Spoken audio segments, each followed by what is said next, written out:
So I want to talk today about intelligence. I spoke in my last video about education, taking responsibility for it, using it to empower yourself to understand or better understand the wider world around you and how it affects us and yourself as an individual. Today I want to talk about intelligence because I believe that we are all intelligent. I believe human beings are at a fundamental level intelligent creatures.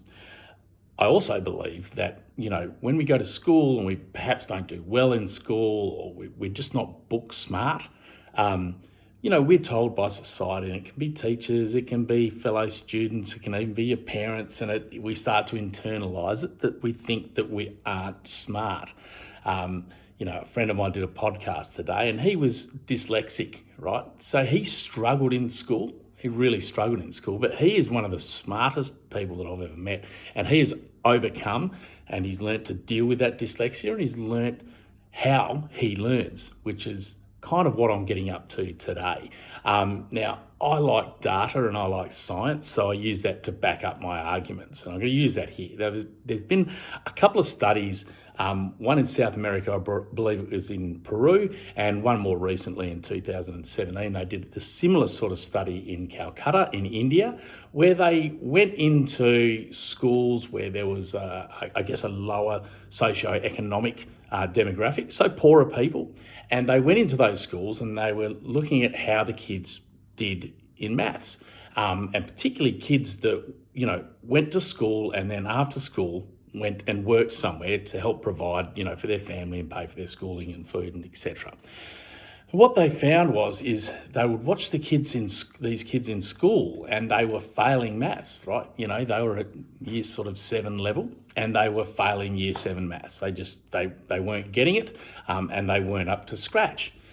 And what they found, which was interesting, is they'd follow these kids to where they worked, and many of them worked in markets. And they would follow these children, particularly the one in Peru was interesting, where there was, a group of children that would have to do things like, okay, so in a market, they'd take a bunch of watermelons over to another stall or another vendor, and he agreed to buy them at a certain price. They knew what the price was, so they'd have to get the money and take that money back. And they'd sometimes do 3 or 4 of these transactions and carry the money and the change around in their pocket and take different items around. And they'd have to calculate it. And if they got it wrong, right, and they got back and the stall owner went, well, I'm short of my money, or you didn't bring me enough watermelons back, they'd get beaten, right? So the stall owner would beat them, which isn't great, but they had a fair amount of consequence there if they got something wrong. And what the scientists found, were these kids weren't getting it wrong. And they were doing the equivalent of year 10 or 11 maths, and they were getting it right every time. So the maths they were doing at work was harder than the maths they were doing at school, and they were getting it right 100% of the time.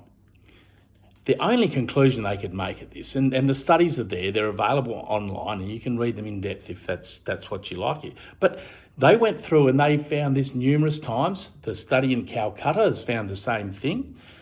And the only conclusion they can make from that is the school system is failing the children. The children aren't failing at school. These kids just learn differently, right?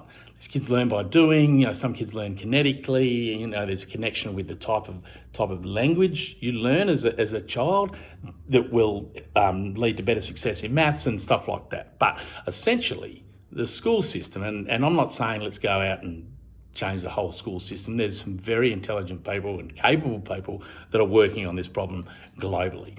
But the school system is failing those kids.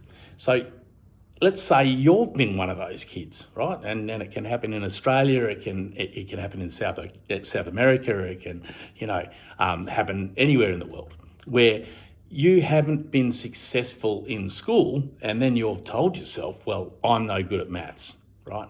I'm no good at science, I'm just not smart, right? And that becomes a belief. Well, that gets repeated in your life. And I'd like to challenge that belief. I'd like to challenge you to go out, find how you learn, right?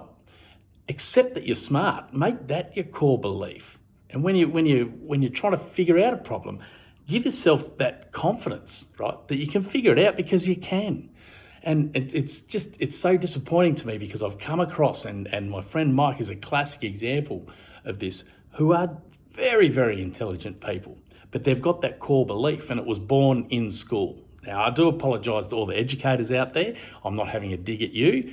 I'm just saying, look, the tools you've been given to work with maybe aren't necessarily the most effective tools that we have available. People are working on that and they're going to change these systems. It'll happen over time. But the lesson I want people to take away today is challenge that notion. If you're one of those people that thinks, I'm not very smart, right? Or I'm no good at maths, or I don't understand science, well, challenge yourself. Because maybe you are smart, right? That's what I'm saying. Maybe you are smart. Maybe there's a whole part of your life that you're missing out on because of that belief.